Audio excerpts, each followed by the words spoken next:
Amén. Vamos a Mateo capítulo 11.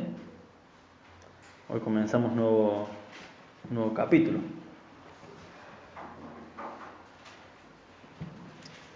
Mateo 11,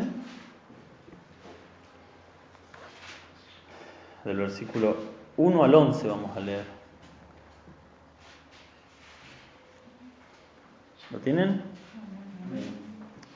Dice así: Cuando Jesús terminó de dar instrucciones a sus 12 discípulos, se fue de allí a enseñar y a predicar en las ciudades de ellos.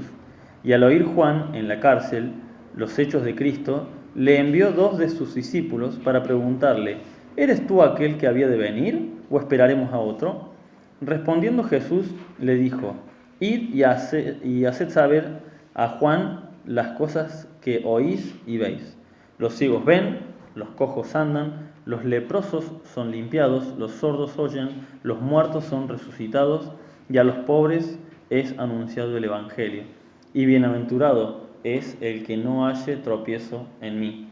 Mientras ellos se iban, comenzó Jesús a decir de Juan a la gente: ¿Qué salisteis a ver al desierto?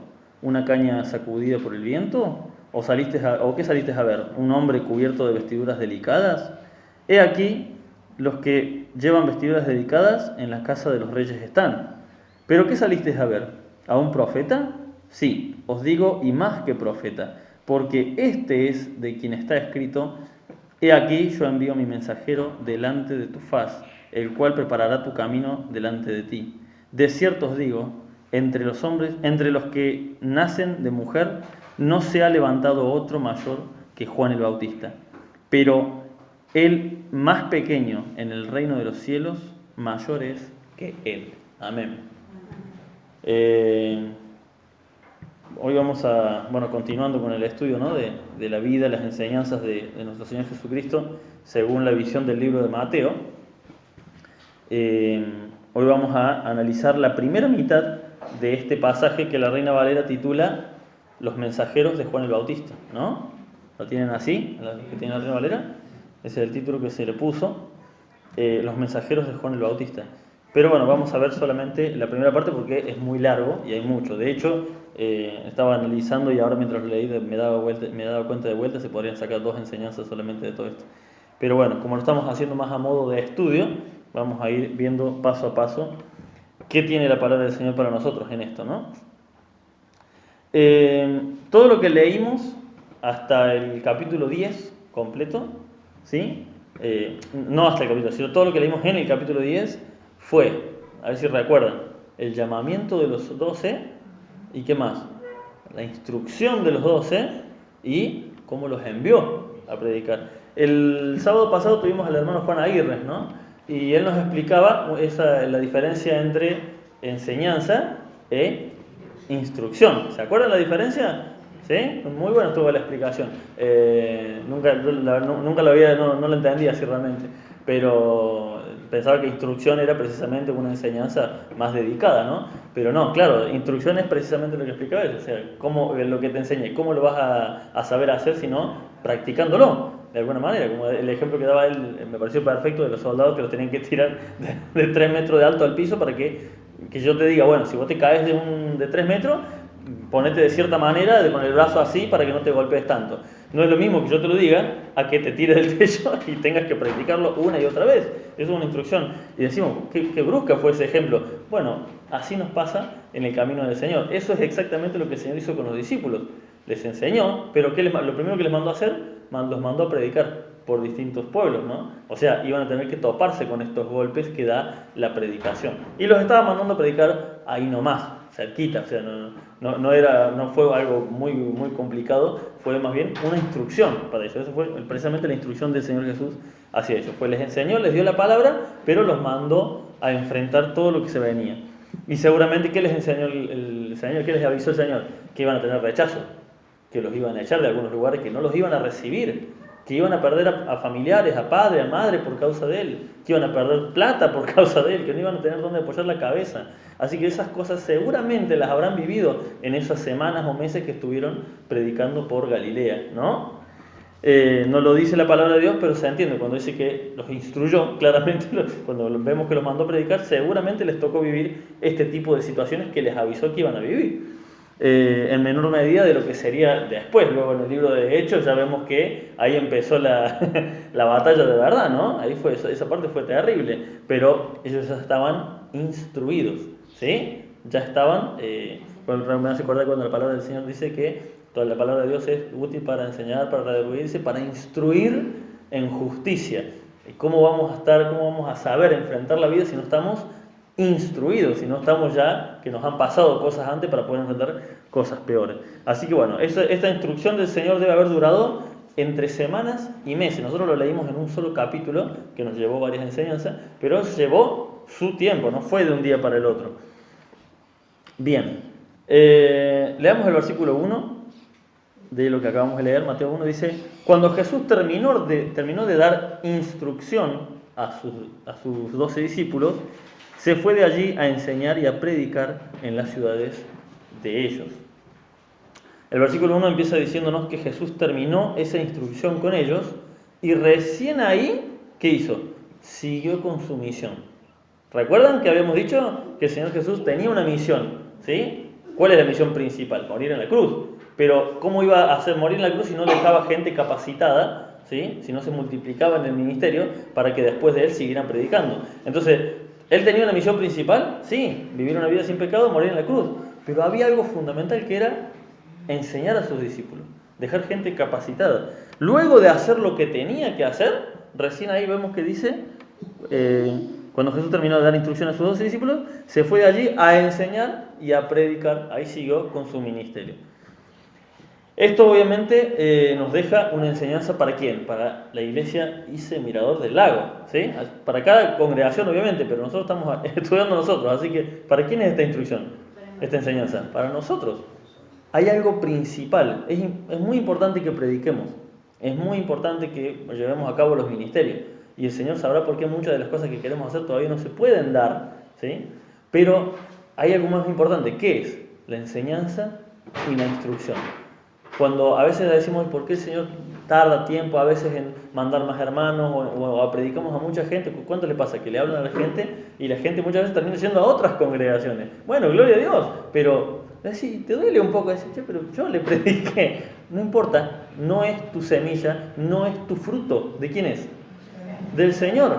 ¿Qué pasa? El Señor nos está instruyendo. No es nuestro tiempo de cosechar. Hablábamos recién del tema de, allá afuera con los hermanos, del tema de Martín Lutero, ¿no? Decimos Martín Lutero y como era el otro Calvino, los tenemos como los reformadores de la iglesia, pero son solamente los que cosecharon la reforma, porque hubo muchos otros anteriores que la pelearon y la pelearon feo y murieron a manos de la iglesia establecida en ese tiempo, que no era la cristiana. Murieron de formas horribles muchos hermanos en Cristo. ¿Para qué? Para que luego Martín Lutero, Juan Calvino se dieran el lujo de ser recordados como los reformadores. Ellos simplemente cosecharon lo que ya venían sembrando. Bueno, a veces nos toca ser precisamente los que siembran, ¿sí? En este momento, muchas veces cuando nos pasa eso y nos quiere venir ese sentimiento de ¿por qué muchos hermanos, si estamos en una congregación de sana doctrina, ¿por qué? No le busque el por qué. No es asunto nuestro el por qué, es asunto del Señor. ¿Qué dice la palabra de Dios? Que uno sembró, el otro regó, pero el crecimiento lo da Dios. ¿Amén?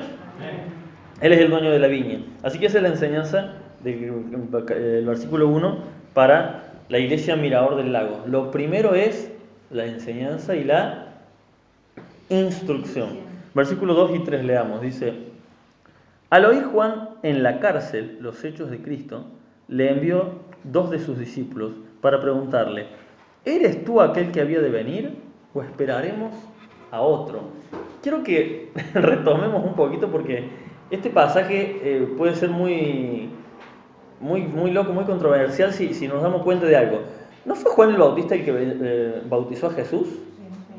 ¿No fue Juan el Bautista el que dijo, este es, que les decía a sus discípulos, síganlo a él? ¿No vio Juan el Bautista en el bautismo de Jesús el Espíritu Santo descender en forma de paloma? ¿Qué pasó? ¿Qué pasó con Juan? Hay una palabrita que tuvo un momento de ¿qué, Juan? De duda. Juan el Bautista estamos hablando, el que lo vio todo, el que fue mandado a predicar cuando vio a Jesús dijo, este es, síganlo a él, el que vio todo eso, teniendo un pequeño momento de duda. Ahora, ojo, no es que dudó de Dios. ¿Saben de quién dudó Juan? Dudó de sí mismo. ¿Saben por qué? Resulta que, esto yo no lo sabía, estudiando lo descubrí, resulta que, bueno, vieron que los judíos tienen varios libros aparte del Antiguo Testamento, tienen el Talmud, no me acuerdo cómo se llama el otro, bueno, ahí tienen muchos escritos de rabinos de ellos que no los toman como palabra de Dios, pero los toman muy seriamente. Y en esos libros, bueno, se decían que muy probablemente antes del Mesías vengan otros, como otros pre-Mesías, que van a ir preparando el camino, aparte de Juan el Bautista, ¿no? Como que iban a venir otros. Entonces, en esa duda, es como que muy probablemente Juan haya pensado, tal vez me apresuré, claramente este hombre es enviado por Dios, porque si no, no haría lo que hace, pero hay un problema. Vamos a ver cuál es el problema más adelante vamos a ver cuál es el problema de Juan el Bautista, por qué, qué lo llevó a dudar. Hay algo que no estoy viendo, dice Juan. ¿A quién acudo? Este hombre claramente es mandado por Dios. ¿Será que me apresuré? Entonces, qué hizo con su duda? ¿A quién acudió? Al mismo Señor Jesucristo.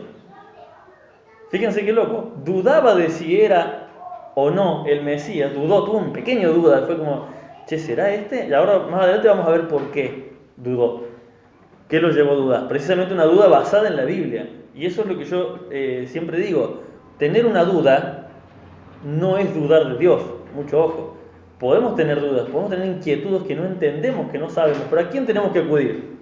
A Dios. Yo muchas veces lo he mencionado. Yo mismo, con muchos años de cristiano, dudé. Digo, Señor, ¿estoy en el camino correcto? Yo quiero estar en el camino correcto. Porque por ahí, el camino correcto son, no sé, los testigos de Jehová o es otra religión. Y yo por ahí estoy equivocado. Porque veía ciertos desórdenes en la iglesia evangélica que no me gustaban. Digo, por ahí estoy equivocado. Y el Señor, ¿a dónde fui? A la palabra de Dios, y el Señor me quedó, sí, estás acá, pero bueno, lamentablemente esto es un desorden igual, esto no está bien. Era precisamente todo esto que vemos hoy en la actualidad de las predicaciones, de la prosperidad, todas estas cosas en las que me causaban duda, digo, por ahí estoy equivocado. Bueno, esta es la duda de Juan el Bautista, no dudó de Dios, dudó de sí mismo, por ahí estoy equivocado. Una pregunta que muchas veces no nos hacemos. ¿Nos hacemos la pregunta frecuentemente? ¿Estaré yo equivocado? Cuando discutimos, tal vez con nuestra esposa, con el esposo de las mujeres, uno piensa, ¿estaré yo equivocado? O pensamos, estoy en lo correcto, el otro está equivocado. La duda correcta es, ¿estaré equivocado? Vamos a ir a los siguientes versículos. Versículos 4 y 5. Fíjense, 4 y 6. Fíjense lo que les respondió el Señor Jesús. Respondiendo Jesús les dijo a los discípulos que había mandado, ¿no? Porque él estaba en la cárcel. Id y hacer saber a Juan las cosas que oís y veis. ¿A qué los mandó? A que hablen del testimonio de Jesús. No les dijo, sí, soy yo. Le dijo, vayan y cuéntenle lo que ven. ¿Qué es lo que estaban viendo? Los ciegos ven, los cojos andan, los leprosos son limpiados, los sordos oyen, los muertos son resucitados y a los pobres es anunciado el Evangelio. ¿Sí? Y bienaventurado es el que no hace tropiezo en mí. ¿Por qué le mandó a decir esto? Porque Juan el Bautista conocía la palabra de Dios. Vamos a ir a Isaías capítulo 35 y acá vamos a encontrar la duda que se le hizo en la cabeza a Juan el Bautista.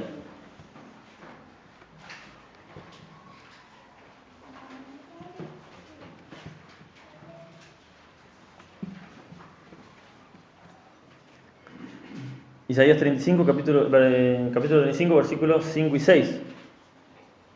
Dice así: entonces los ojos de los ciegos serán abiertos, los oídos de los sordos se abrirán. Entonces el cojo saltará como un ciervo y cantará la lengua del mudo, porque aguas serán cavadas en el desierto y torrentes en la soledad.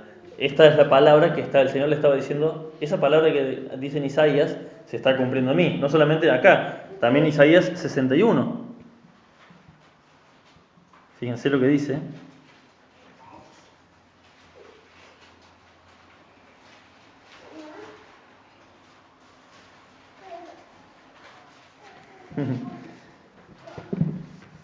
Fíjense. Isaías 61, versículo 1, dice: El Espíritu del Señor está sobre mí, porque me ungió Jehová, me ha enviado a predicar buenas nuevas a los abatidos, a vendar a los quebrantados de corazón, a publicar libertad a los cautivos y a los presos apertura de la cárcel. ¿A dónde estaba Juan? Entonces, ¿era razonable la duda o no era razonable? Yo dije, este es el Mesías, síganlo a él. Yo vi todo, pero yo sigo en la cárcel. Yo sigo en la cárcel. La duda era humana, pero era razonable. En la palabra de Dios está que este hombre que venía, este Mesías que venía a predicar apertura de cárcel. Y obviamente se entendía para los justos, no para los presos, no para los ladrones y los asesinos. Estoy injustamente acá. Vaya a saber cuántos meses. Dicen que pasó bastantes meses, pasó encerrado hasta que lo mataron a Juan el Bautista. Y nunca salió de la cárcel. Le terminaron cortando la cabeza. Era lógica la duda de él. La palabra del Señor dice que iba a venir apertura de la cárcel. Y yo estoy en la cárcel. Pero no dudó del Señor Jesús. Porque en esos libros, no sé cuál era, en el Talmud, uno de esos, se decía de que iban a venir otros, pero también enviados por Dios, como preparando el camino. Pero no está en la Biblia eso, está en los libros que ellos suponían que iba a ser un proceso de a poco. Literalmente fue un proceso de dos partes, la primera venida del Señor y ahora la segunda venida. Pero no fue que la gente no se lo esperaba, no sabían cómo iba a ser, el Señor lo guardó en secreto. Por eso el apóstol Pablo, cuando habla del arrebatamiento, dice: aquí os digo un misterio. ¿Sí? Aquí eran cosas que todavía no estaban reveladas y el Señor las reveló después. Entonces, Juan estaba en la cárcel, tuvo dudas, se le mezcló la palabra de Dios con las teorías de los supuestos eruditos. Entonces, ¿qué hizo? Hizo la pregunta correcta. ¿Sí? No se desesperó, no empezó a predicar en contra de lo que había predicado por resentimiento. Hizo la pregunta correcta, acudió a la persona correcta. Él sabía que en Jesucristo algo había. Este no podía ser no enviado por Dios. Yo vi lo que vi, habrá dicho Juan. Yo vi el Espíritu Santo descender sobre él. Tal vez no es el Mesías, tal vez es uno que va a venir antes, no sé. Pero le voy a preguntar porque si este viene de Dios me va a decir la verdad. ¿Y Jesús qué le dice? No le dijo yo soy el Mesías. Mirá mi ejemplo. Díganle a Juan, porque fueron los siervos de Juan, ¿no? Dice, díganle lo que ven. ¿Qué están viendo? Lo que dice la palabra de Dios. Así que, tranquilo, confía. Soy yo, no te preocupes. Así muchas veces el Señor trata con nosotros, pero ¿por qué nos desesperamos? Porque primero, no hacemos la pregunta correcta y segundo, no acudimos a la persona correcta. Y la única persona que nos puede sacar de esas dudas existenciales es Dios. ¿Sí? El pastor los puede ayudar, yo más o menos los puedo guiar, pero ¿los vamos a guiar hacia dónde? A la palabra de Dios. No hay otro. ¿Amén? Amén. Jesús le contestó ¿con qué? Con la palabra viva. Jesús entendió, fíjense, esto lo vamos a ver a continuación, esta duda de Juan, y no lo tomó como falta de fe. No lo tomó para nada como falta de fe porque acudió a la persona correcta. Y lo vamos a ver en los siguientes versículos, versículo 7.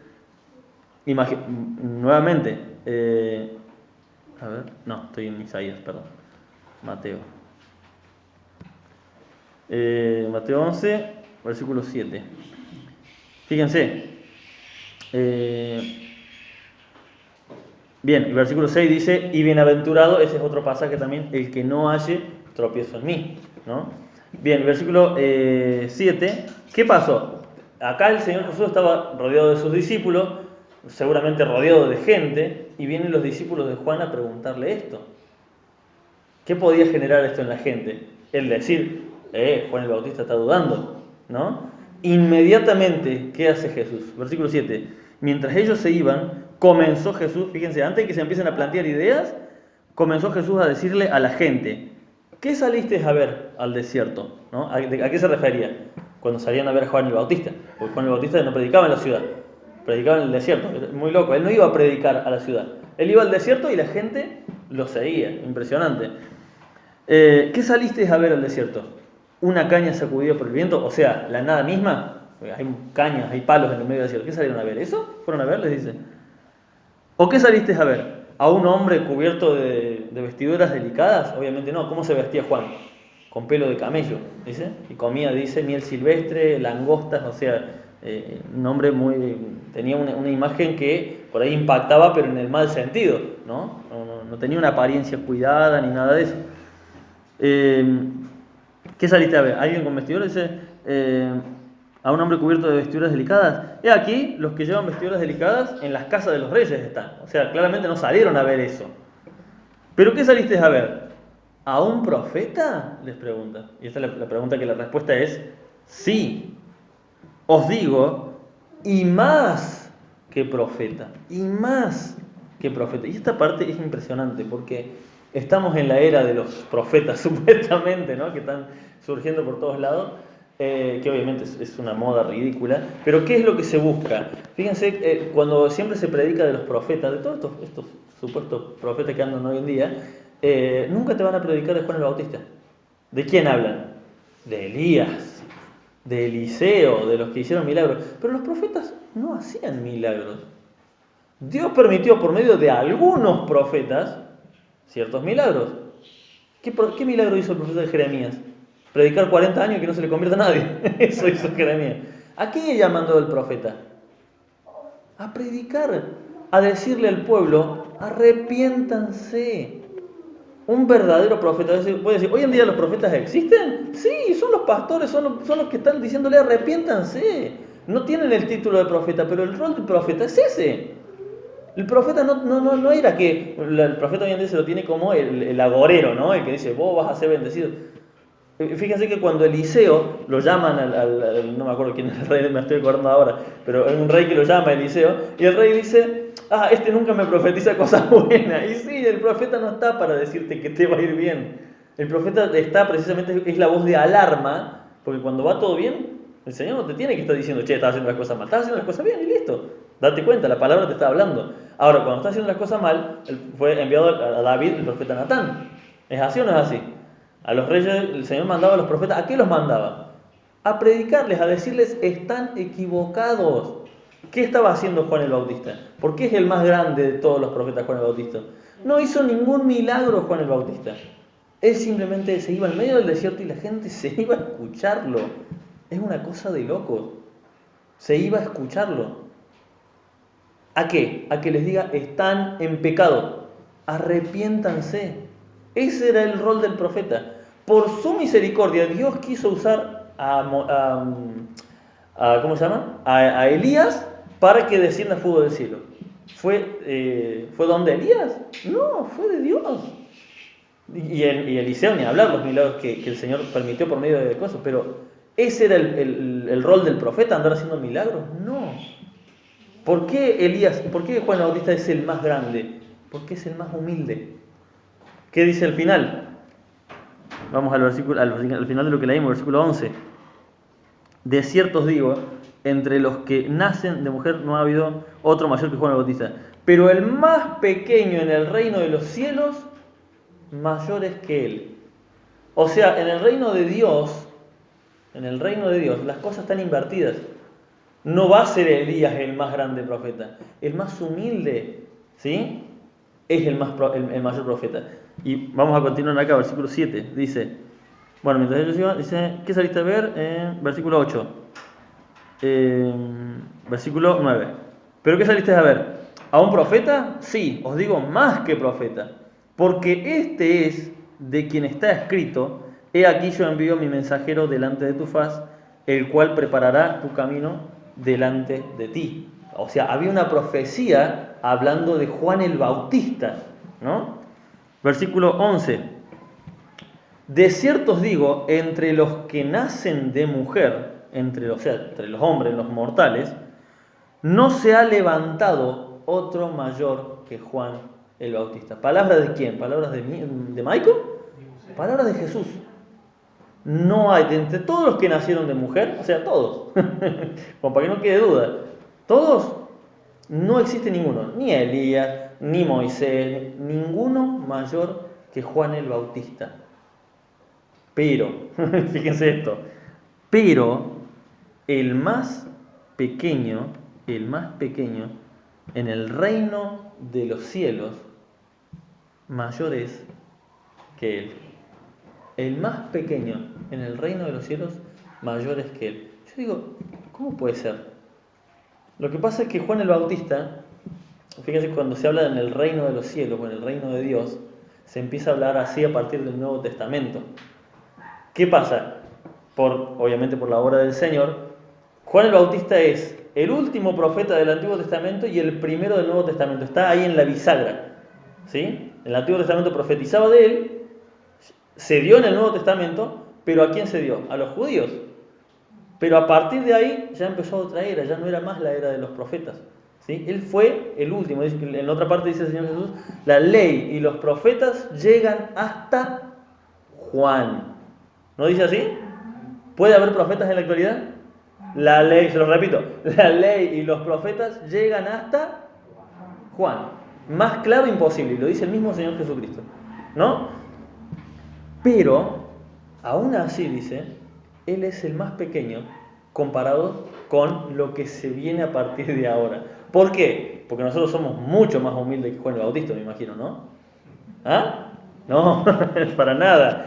No, porque no se trata de ganancia, no se trata de obras, ¿sí? Porque nosotros estamos disfrutando de una gracia que Juan el Bautista no alcanzó precisamente a alcanzar. Juan el Bautista murió antes de la muerte y resurrección de Cristo. ¿Está en la presencia del Señor? Por supuesto que sí, pero él no llegó a disfrutar de la gloria y la gracia que estamos disfrutando todos los que estamos luego de la muerte y resurrección de Cristo. ¿Sí? ¿Por qué el más pequeño es más grande? No porque sea más grande, porque tenga mejores logros, sino porque los méritos de Cristo que lo hacen salvo son inmensamente más grandes que los méritos de Juan el Bautista siendo Juan el Bautista.